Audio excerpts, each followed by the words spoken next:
Welcome to the Guillermo Aviles Lecture Series. My name is Phil Lawler. I'm the Senior Fellow at the Thomas More Center at Thomas More College. The full name of our center is the Center for the Restoration of Christian Culture, and we recruited 5 speakers for our lecture series to offer perspectives on that theme, how to restore Christian culture, with a special focus on the 5 areas of interest for the Thomas More Center, interests that we share with our patron, St. Thomas More. They are education in the liberal arts, family life, civic involvement, the arts, and the integrity of the Catholic faith. The Guillermo Aviles lectures are intended to spark thoughts and discussions on these topics. We deliberately chose speakers to offer provocative perspectives. So welcome to a week of intellectual challenges. We're grateful for the donors who made possible this lecture series.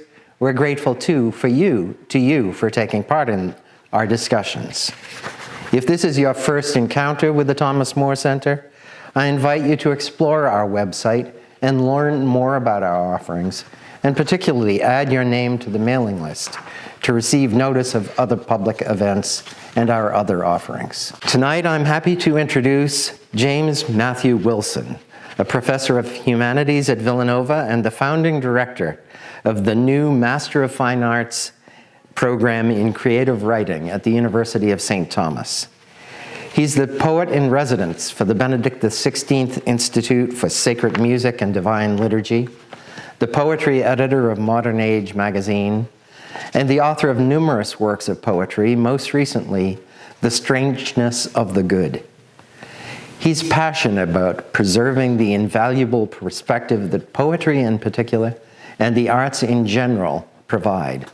And he speaks tonight on the topic, The World is Not Flat, the Task of Poetry in a Secular Age. James Matthew Wilson. I want to thank Thomas More College for the invitation to address you all. I'd love to be on campus with you, but it's a joy to be able to speak to you from my home study, where I do so much of my work anyhow. It's been one of the pleasures of recording lectures and doing events of this kind that I get to invite people into the room where I do so much of my thinking and writing. There's a certain pleasure there. My topic for today is The World is Not Flat, the Task of Poetry in a Secular Age. What I want to begin with is just establishing a few sort of basic parameters or thoughts. I don't think anyone would contest that we are in some sense in a secular age, but we might want to discuss what that would mean. Some people might say, well, the secularity of our culture is shown in the general hostility of the mainstream of culture to Christianity and to religious expression of any serious kind. Secularization could be described in terms of the rise of the nuns, as the sociologists call it, the increasing number of people who simply don't think of themselves as standing within any kind of religious tradition. We could speak of secularity the way Charles Taylor does in his famous book, A Secular Age. And in fact, that's probably how I would use it, where Taylor tells us that the secular does not mean that the age is irreligious or unreligious, but rather that there's a pluralization or a decentering of religion, so that a multitude of religious expressions are possible, but none are obligatory. And so there's just a kind of declension or loosening of things. Whatever use we want to make, or however we wish to describe our age or our secularity, we generally would probably all agree, nonetheless, the age is in some sense secular. Well, that poses a couple of problems for a poet. It poses problems for poets in general, because as I'll be exploring today, poetry has a kind of intrinsic, transcendent dimension to it, though it's one that can be eclipsed or made invisible. And when it is invisible, secularity might not seem like such a problem. It might actually seem like a goal. for someone like myself, the Christian poet, secularity doesn't pose a problem, it poses a challenge. The challenge to help an age receive a poetry that tries to do what poetry has always done. Well, what has poetry always done? That's one of the other things I want to address today. For purposes of vocabulary, I'm going to be using the language of flattening and inflating a vertical dimension. And here's what I mean by that. When I speak of secularization, a general way that I might address it would be that secularization is a vision of the world that thinks of the world as somehow flat. The great French philosopher Remy Brague once spoke of a secular society as one that has as its sort of temporal limits about a 100-year span, roughly the length of time that someone could conceivably live and have a living memory. And so for him, there's a smaller temporal horizon to secularity. I would agree with that, but I would also transfer it to space. There's also there's a lower spatial horizon to a secular vision of things. The world looks flattened out, and so it seems to lack a vertical dimension, both descendant, the idea of a depth of mystery, but also a lack of verticality in the sense of a lack of height, a lack of transcendence of going beyond the horizon of the world, beyond the veil of death, beyond the veil of even the great dome of the heavens, as James Joyce once put it. Any religious vision will be one that insists upon the reality of a vertical dimension to reality, that time does not simply extend out, and that space does not simply extend to a low horizon, but that reality in a metaphysical sense ascends. E.F. Schumacher spoke of the need for a vertical dimension in an otherwise quantitative horizontal age. And it's his language that I want to reproduce here. And so anytime I refer to the religious in what follows, I'll be talking about the vertical dimension, a sort of qualitative ascent beyond mere quantity to what's better and finally the divine good. I'd probably want to add one other qualification to that.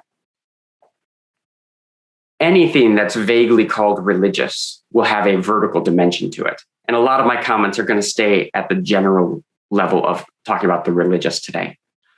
But in Christianity, we understand that the religious has a new dimension to it that's revealed to us by God. And specifically, it's revealed to us by the incarnation of Christ. And I was reminded of it recently when I was reading a new book by Sohrab Ahmari, where he quoted Augustine as saying that the journey from the temporal to the eternal has to pass through the flesh of Christ, the flesh of creation, the stuff of the world made by God through his divine logos, who is also our God who came into the world to save us. This does not stand in contrast to verticality, this idea of incarnation. It's rather a way of understanding it, the true way to understand it, that we don't leave the world behind when we transcend the world. We rather take everything with us. We pass through the world on our pilgrimage to what is most eternal and most divine. So, in a nutshell, in much of what follows, I'll be referring to the secular as the flat and the Christian or the religious as the vertical. As I said at the outset, ours is a secular age, but secularity in general, that is to say, a forgetfulness of God, a blindness to the vertical dimension, is nothing new. T.S. Eliot, after he converted to Christianity in 1927, one of the first poems he wrote is one of his best remembered, his Journey of the Magi, a poem about the three wise men traveling to Jerusalem. It's a marvelous poem about these alien pagan men journeying into Bethlehem and then seeing something that changes their life, but they can't even refer to it except to say it was, you might say, satisfactory. And then they go home. What happens to them when they go home is something worth hearing. You'll hear both a sense of alienation and of tragedy and estrangement. Everything that was natural now seems strange and bizarre to them.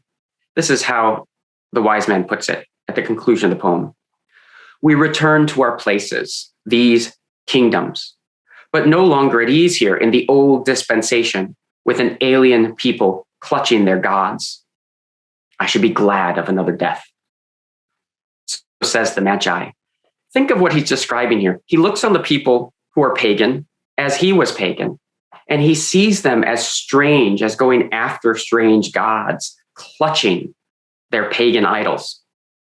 This, you might say, is a more traditional account of secularization, a regression from Christian belief back to some kind of pagan or natural religion practices. I was thinking of this recently as I was contemplating the Saint Junipero Serra, who founded the great missions of California. And on some occasions, the native peoples who came into the missions rebelled against the missions. And in one instance, they burned the mission to the ground, and then they returned to their native ways. When Eliot writes of the Magi seeing Christ and then returning to his native land, Eliot's using the idea of returning to natural religion, to returning to paganism as a kind of secularity. But Eliot was among the first to realize that secularity as we see it is not quite the same as simply someone going from the supernatural religion of Christianity back to some kind of pagan folk way. By the 1930s, when he wrote his first verse play, The Rock, he realized that there was something distinctive in the modern age. What was distinctive? That people were not going back to the old gods, to the strange gods, but they were rather turning to no gods at all. In chorus 7 of the play, Eliot, which is by far the most magnificent, Eliot gives us a vision of the creation and history of the world. First, God makes the world in the waste and void. But then man, in that void, goes in search of God. And the chorus, which reiterates much of what St. Paul says in his speech in the Areopagus in the Acts of the Apostles, the chorus describes God in search of man and man in search of God. And then they come together at a certain moment in history. What moment? The moment of the incarnation, where God and man are truly joined in one being, in the Son of God, in Jesus Christ. Thus begins the life of the church. But writing in 1934, Eliot has his chorus remark something about modern Europe and about the modern West, about Christendom. And here's what they say. But it seems that something has happened that has never happened before. Though we know not just when or why or how or where, men have left God, not for other gods, they say, but for no God. And this has never happened before. That men both deny gods and worship gods, professing first reason and then money and power, and what they call life or race or dialectic. The church disowned, the tower overthrown, the bells upturned. What have we to do but stand with empty hands, palms turned upwards, in an age which advances progressively backwards? Modern secularism is not a return to the old gods. There's something new, something unprecedented to it, says Eliot. And I want to concede that point. But I also want to point out two things. On the one hand, a certain kind of secularity, as I said, is nothing new. The church, in fact, assumes that it will be a sign of contradiction and a light to the world that's otherwise full of darkness. Secularity is that flattened darkness. And so the church, by its very nature, is intended to see the secular as a great field of conquest, as a place of mission. This, I think, is true also for the poet. And the good news, I'm going to say this a couple times today, the good news for the poet is that poetry has always flirted with a mere flattening of itself, with a mere flattening of the world into the secular.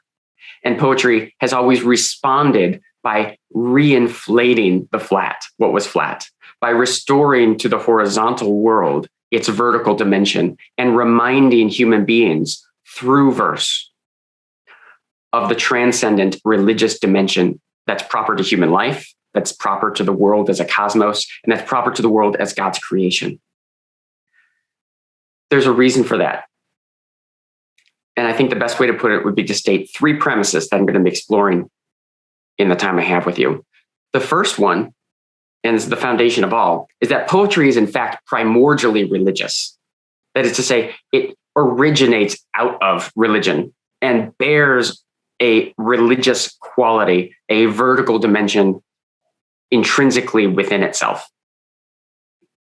But second premise is that at many different times in the history of literature, poetry has in some sense, intentionally or not, and in very different ways, has in some sense secularized. That is to say, it simply found its concerns or its subject matter or its interests somewhere in the world within that lower horizon that Brog and myself had described, both in terms of time and space. But poetry, because of its primordial religiosity, you might say, resists that secularization, at least in the long run. When poetry secularizes itself, other poets come along and restore that vertical dimension to both poetry and restore, therefore, or call human beings back to a vision of that vertical dimension, which is one of the essential roles or functions of poetry at all times.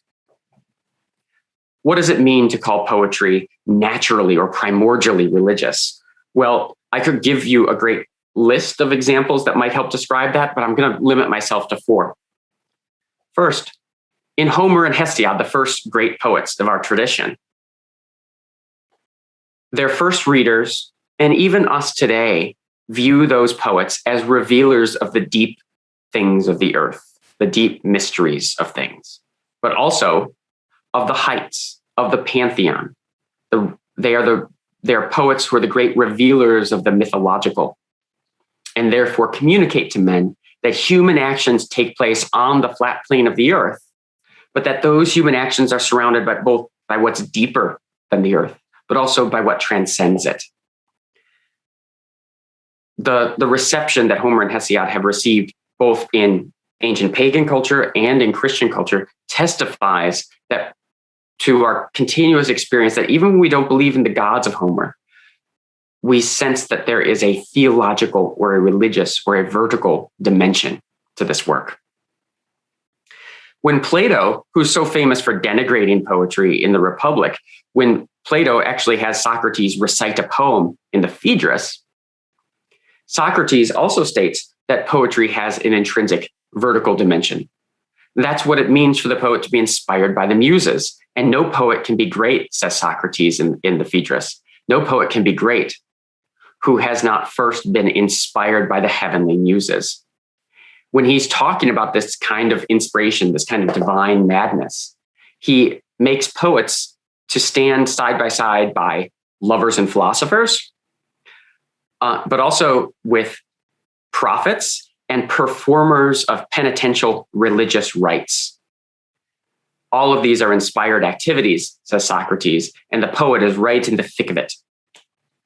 We see this again hundreds of years later in Virgil's Aeneid. In the first book of the poem, at the very end of the first book, when Aeneas and his company have come to the court of Queen Dido of Carthage, the book ends with Iapis, the Carthaginian poet, singing of the great mysteries of the world, of the pattern of the heavens. And we hear, therefore, that the poet is always conveying a knowledge that most of us would think of as a theological or a divine knowledge. It's a knowledge of the fundamental reality of things and the cause of things and why things are the way they are, which, as Thomas Aquinas would put it, everyone calls God.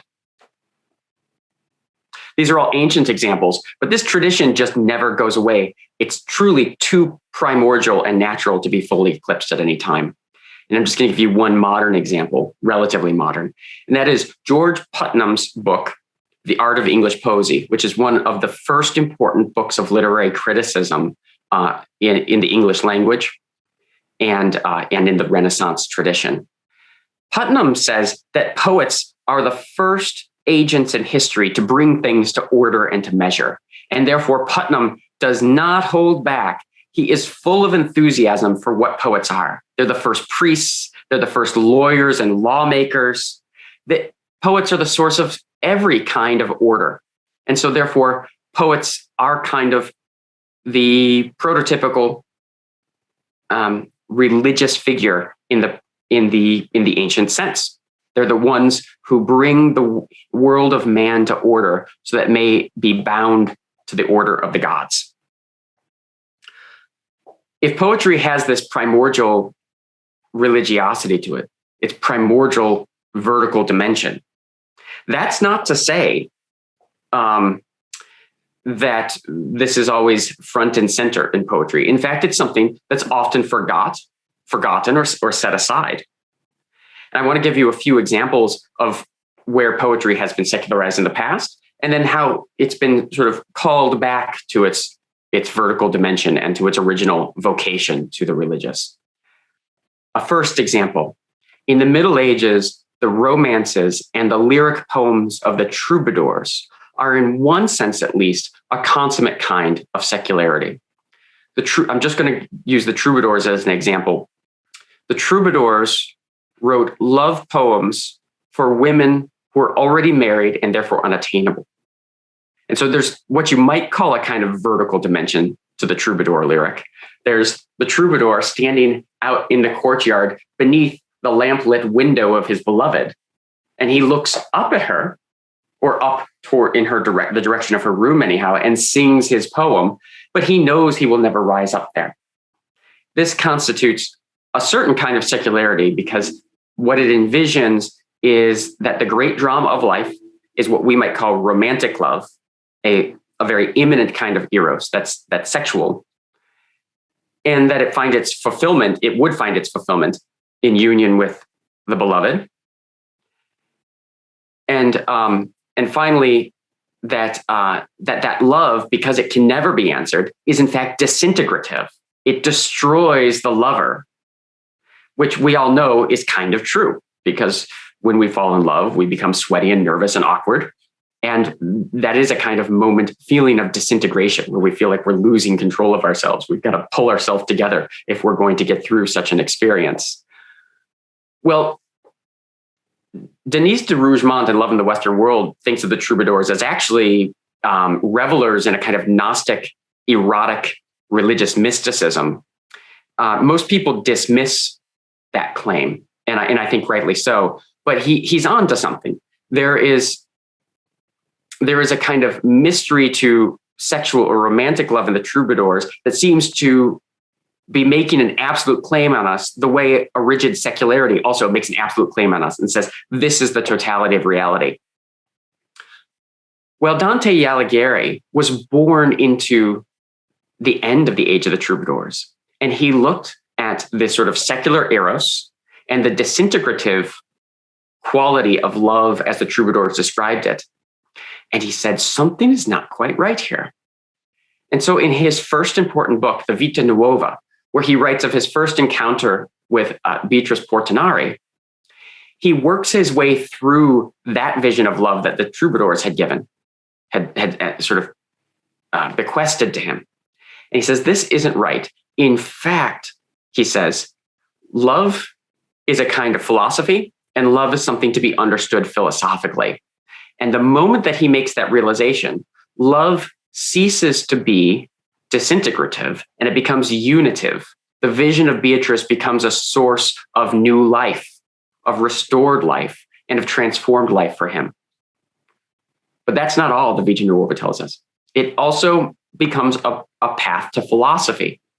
And so Beatrice becomes an image primarily of the unified good life, the life rendered beautiful. It's a philosophical vision. You're listening to this and you're saying, that doesn't seem to go far enough. And no, it doesn't. Because by the time Dante writes his Divine Comedy, Beatrice's beauty has ceased to be merely philosophical and it's become theological. Like the Blessed Virgin Mary, her beauty is an image of the divine wisdom and a mediatrix that guides Dante beyond the realm of philosophy into the realm of theology and therefore into the fullness of truth. So look what happens. The secularity of the eros of the troubadours carries the field for a day.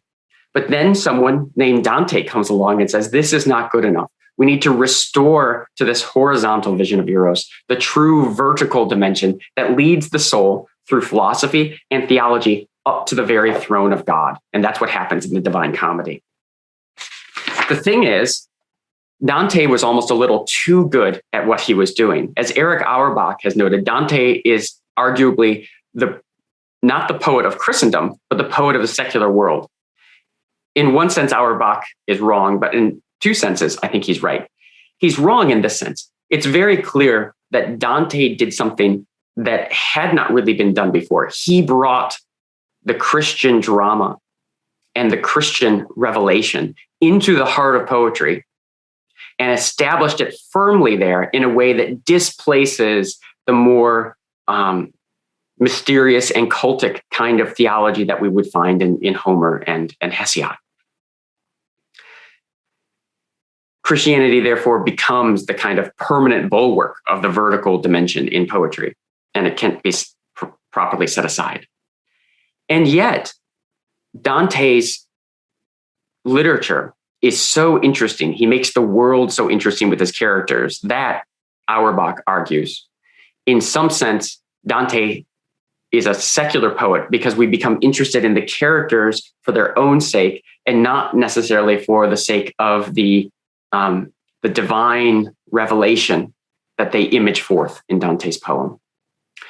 Well, I find it hard to believe that anybody would come away from reading Dante by himself that way, but it's certainly the case that Dante's immediate heirs, including Petrarch and the poets of the Renaissance, that they would do something like that. They would re-secularize poetry. And so the whole Petrarchan tradition, the poetic tradition of the Renaissance, is one that emphasizes poetry in contrast to philosophy and theology as an eminently humanizing enterprise. That is to say, that poetry is a natural activity that involves a natural grace as distinguished from the supernatural grace of the church. Poetry is a humanizing activity as opposed to a divinizing activity. It's an activity that involves looking back to the examples of classical humanism and seeing, of course, not the theological dimension there, all their talk of gods, but seeing rather the refinement and the heroism and the grandeur of ancient poetry and ancient civilization.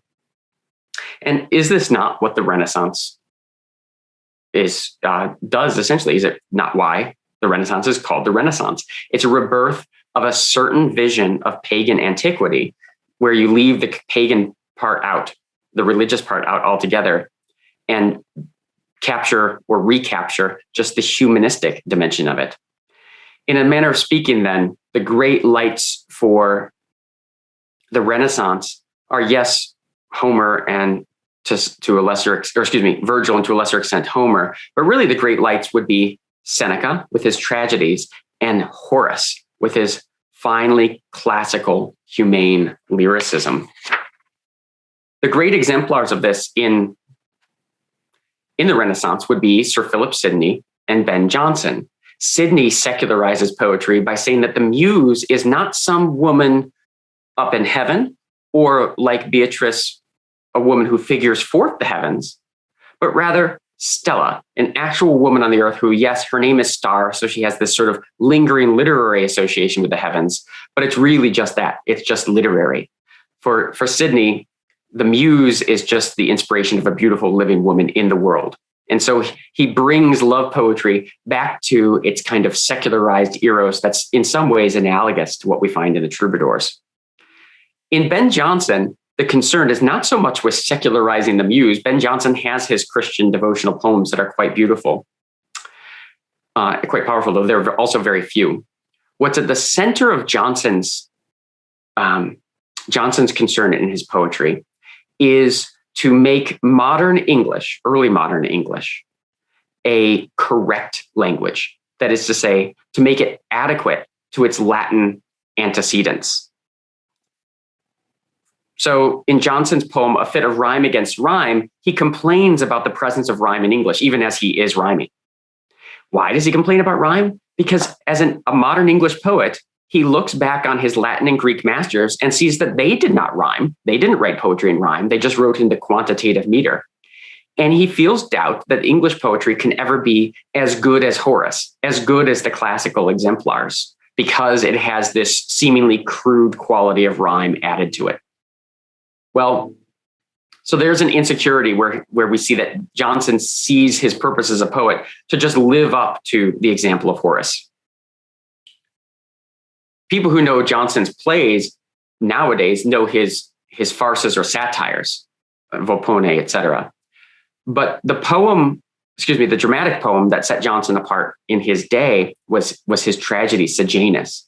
And it was prized then for the same reason that it's not prized today, that it was studiously correct, but kind of turgid and boring. Here are just a few lines from it. Aruntius is speaking early in the play about how modern men are not as good as the ancients. Johnson, of course, wants to be as good as the ancients. The men are not the same. 'Tis we are base, poor and degenerate from the exalted strain of our great fathers.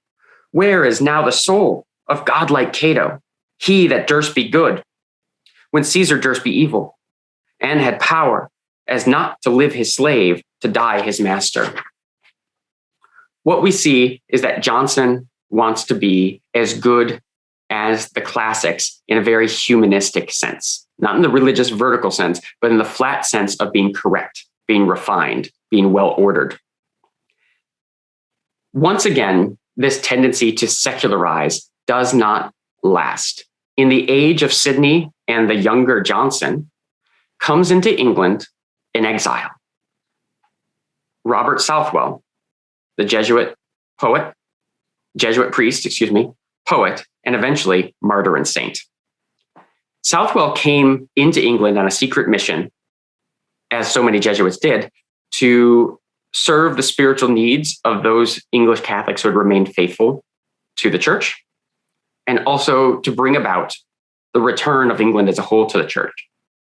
As a poet, his great contribution was to enter into the relatively humanistic literary atmosphere of the Renaissance, and to commend to poets by his own example that poetry has for suitable theme the religious, the Christian, the vertical dimension of things. If anybody has read a Robert Southwell poem in our day, chances are it's The Burning Babe, his dream vision poem of the infant Christ lying in the snow, surrounded by flames on Christmas Day. It's a dream vision that should remind us of Dante and what Dante's Divine Comedy communicates.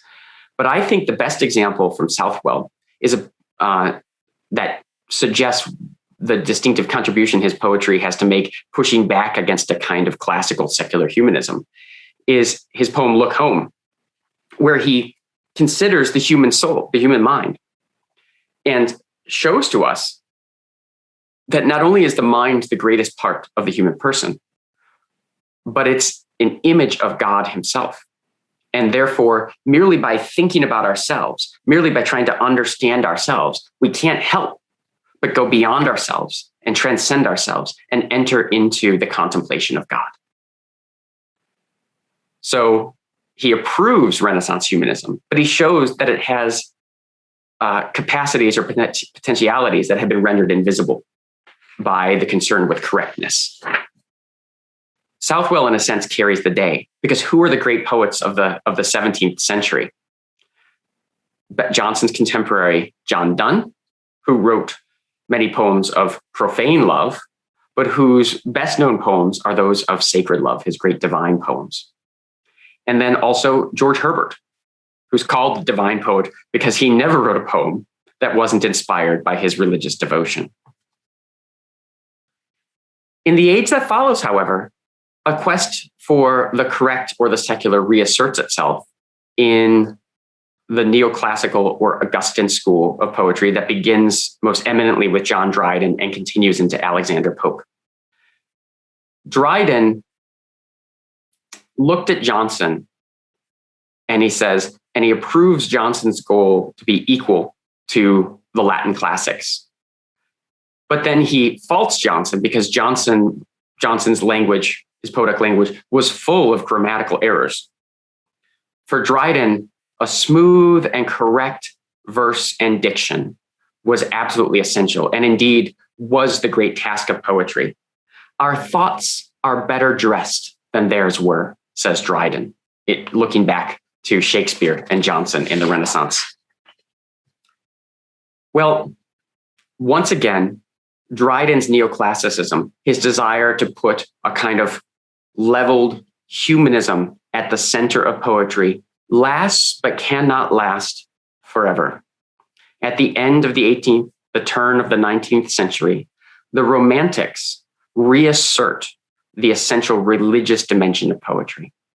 We think of Keats of Sleep and Poetry ridiculing Alexander Pope, or in his sonnet on first opening Chapman's Homer, celebrating the rough and bold language of Chapman, which implicitly is a criticism of the neoclassical daintiness of Alexander Pope's translation of Homer. What does Keats celebrate there? The potential for passion, a ruffled passion, a disorderly passion, but a strong passion. And we might say, yes, passion becomes its own end, just as for the neoclassicals, order was its own end. But that's not quite right, because the first great Romantic poets are Wordsworth and Coleridge, and they saw passion merely as an avenue into the imagination, and the imagination as an avenue into the discovery of the soul, and the soul an avenue into the discovery of the human partnership or relationship with nature and nature's God.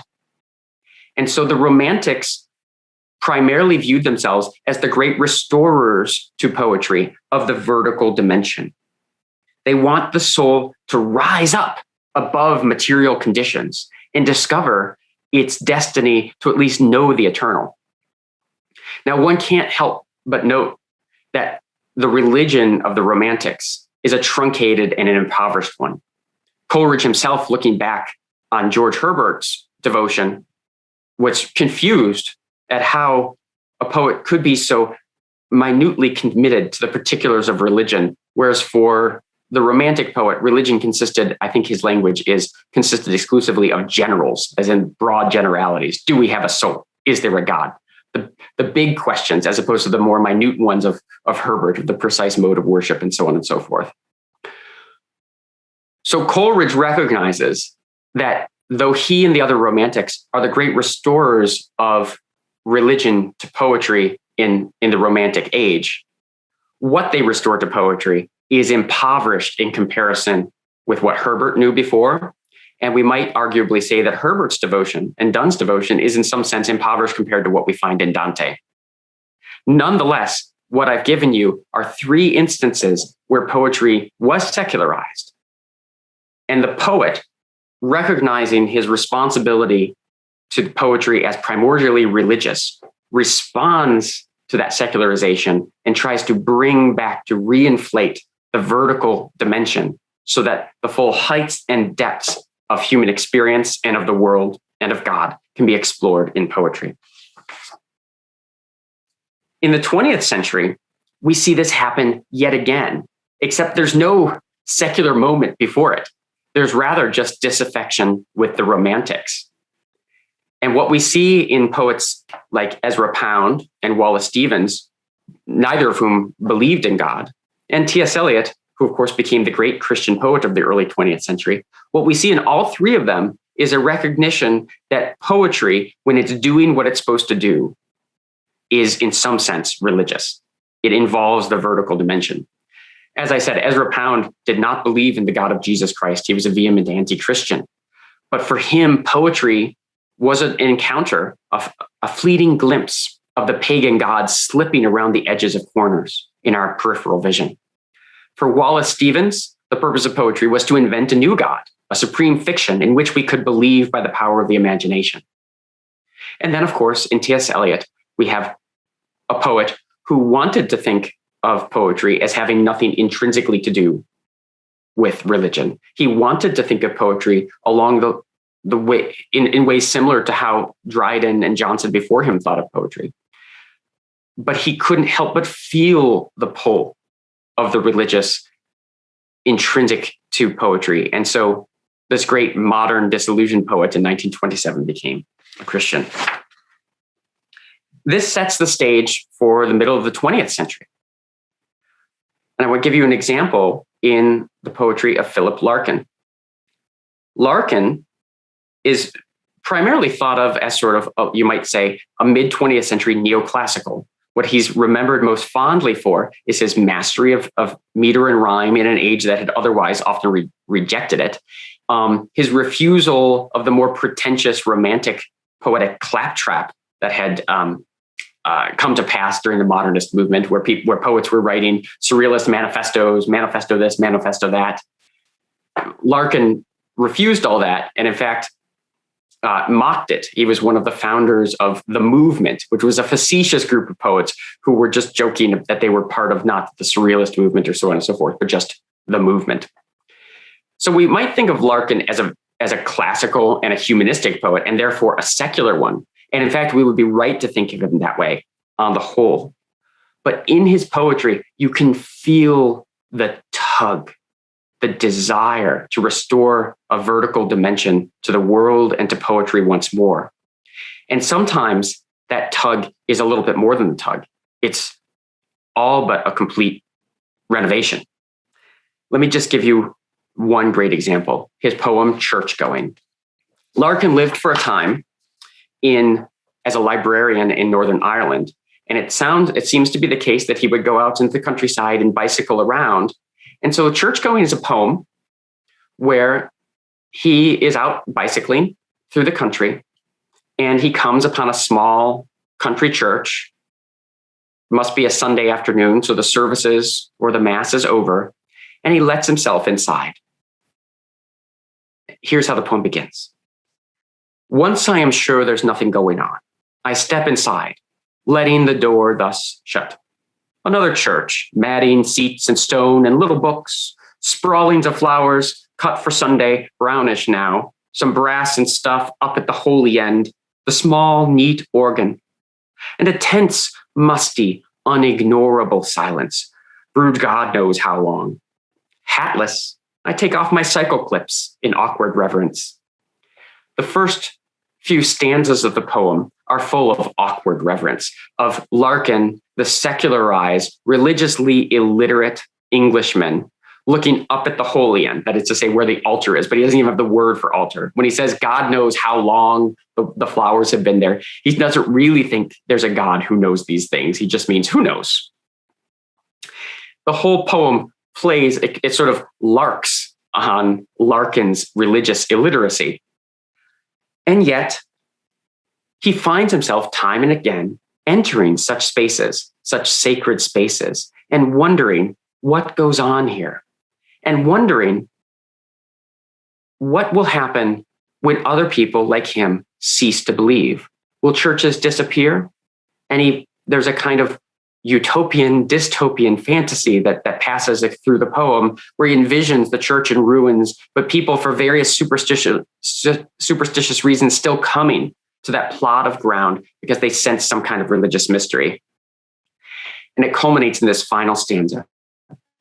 A serious house on serious earth it is, in whose blent air all our compulsions meet, are recognized and robed as destinies, and that much never can be obsolete, since someone will forever be surprising a hunger in himself to be more serious, and gravitating with it to this ground, which, he once heard, was proper to grow wise in, if only that so many dead lie round. The world is flat for Larkin. He is an unbelieving secular figure. But flat ground still bears the impress of, as it were, the ladder up into the heavens that the vertical dimension constitutes. And he sees those imprints, and he knows that that's what makes life serious. That's what makes the earth serious. And so he dreams of the possibility of the restoration of the vertical dimension. And he knows that it still tugs at us. And he resists it only because to give into it, he would cease to be the secular Philip Larkin that he is.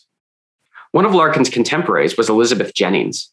And she shared many of the assumptions about the nature of poetry that Larkin did. She was concerned with craft and form and avoiding unnecessary claptrap and spiritualism.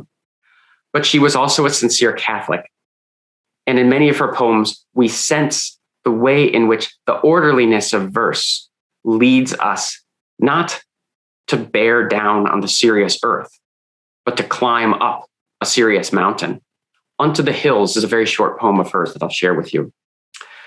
Mountains for wise men, how I see them glow with good red sky at night. Their peaks are crowned. Moses and Jesus have climbed, lesser men too. What throngs of thought have risen from the ground? What findings of what's true? Is it coolness which refreshes minds? Mine eyes are lifted up, I understand, that in heights of cloud or mountain I may climb. Peace and wisdom, spring is close at hand, whose light clears and can blind. Here is a poem that recognizes the charm of the secular world, the light that blinds us with its pleasant glow, the good red sky at night. But she sees that this light, though it can blind us to what's beyond it, in fact, properly understood, leads us up the mountain that Jesus and Moses climbed before us, and lesser men too, all the great saints and philosophers who've trod the path of wisdom towards the knowledge of God. This is, you might say, the consummate movement poem of the vertical dimension. Well, it sort of shocks me to be sharing this history with you, because as I began thinking over these things a number of days ago, I was just trying to recount a history. And then I realized that this really is the story that I've been unknowingly telling myself in my own efforts to become a poet. So, for instance, when I first became interested in poetry, I was so grateful for the order, the measure, and the weight of meter. I was so grateful for the shapeliness of rhyme that poetry seemed to me a perfect realization of a kind of classical humanism. The formedness of the poem ethically reflected the formedness of the human being. Milton says something about this in Areopagitica. And I thought, that's right. Poetry is a protest of a humane order against ideological disorder, of artisanal beauty against political violence. And I looked to the great poet and critic Ivor Winters as a model of such classical humanism. And I wrote a poem set in the W.E.B. Du Bois Library at the University of Massachusetts Amherst that's inspired by Winters, and that tries to give us an account of what a decent humanistic order might look like. I sit and study, stoop before a battered essays by Montaigne, and hear a man's hoarse voice complain. His hushed friend couldn't smile more, imbibing an impolitic plea. He hates all law and government. No one ever asked his consent. He wants his freedom instantly. I think of all the shelves grown heavy with old, dense printed books, which came by patient labors to their fame, whose discipline is wisdom's levy. The book before me is in French. I struggle reading, but submit I may yet someday master it if I keep studying on this bench. So it is with one's native tongue, which sometimes seems an anarchy because we know too much to see the rules from which its form is wrung. Though languages and libraries are not themselves an education, they have been thought its sole causation. I too dislike complacencies. And were material monuments its essence rather than its measure, perhaps I would indulge his pleasure in ultramontane violence. This is a poem I wrote more than 20 years ago out of gratitude for the order of verse that Johnson and Dryden spent so much time trying to get correct and well-dressed. But even at the end, you hear that poetry, by its nature, by its orderliness, pulls us beyond the horizontal, beyond the flatness of the earth, and into a new dimension of reality. I grappled with that in a much more recent poem, one called Through the Water, which begins with an epigraph from that same poet, Ivor Winters, whom I mentioned a moment ago. Winters writes in regard to one of his poems, He, as in human beings, must in some way cross or dive under the water, which is the most ancient symbol of the barrier between two worlds. We, of course, know this because this is the reason that we are dunked in water in baptism.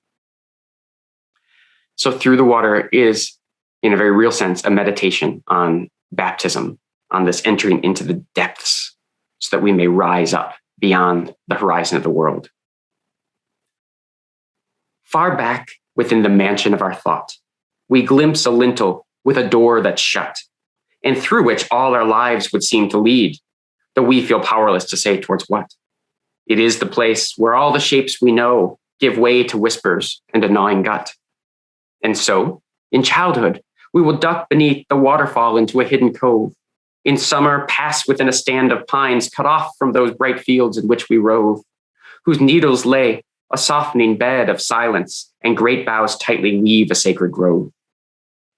When winter settles in and our skies darken, we take a trampled path by pond and wood, and find beneath an arch of slumbering thorns stray tufts of fur, a skull stripped of its hood, then turn and look down through the thickening ice in wonder at the strangeness of the good. And Peter, falling through that plain where he had only cast his nets before, and where behemoth stalked in darkest depths that sank and sank as if there were no floor. He cried out to the wind and felt a hand that clutched and bore his burden back to shore. We know that we must fall into such waters. We must lose ourselves within their breathless power until we are raised up, hair drenched, eyes stinging, by one who says to us that from this hour we have passed through, we're dead but have returned, and are a new creation come to flower. This poem of baptism reminds me of the three things that I've really come to share with you today. On the one hand, the bad news. Ours is a secularizing time, and in a new and an unprecedented way. The good news is that on the one hand, Christians and Christianity as a whole understands that the world is a secular place that needs to be conquered for the glory of God. It needs to be baptized. It needs to be redeemed and saved. And poetry, which has always had its flirtations with the secular, has deep primordial religious resources that will always recall poetry to its proper vocation. But then poetry itself is the means of reminding men of the order that is often invisible to them in their concerns with the world. To remind them that the world is not flat, but ascends. And when the poet properly practices his vocation, what he will do, as Dorothy Sayers once said, is will make a good work whose own intrinsic qualities, whose own intrinsic properties are in themselves self-transcending and lead us through the flesh of order, the flesh of words, and into and up to the transcendent heights of the divine. And so though our times are dark, the arts remain and have always remained to call us to our true vocation and to the true light of the world. Thank you. Hello, my name is Dominic Casella, and I'm the Executive Director at the Center for the Restoration of Christian Culture here at the Thomas More College of Liberal Arts. Thank you for watching this program. We hope you enjoyed it. If you want to learn more about the Center and how to support it, please visit us at restorationchristianculture.org. There you can subscribe to our newsletter and also Phil Lawler's Book of the Month Club. We hope you enjoyed this program, and I look forward to seeing you at the next. God bless and take care.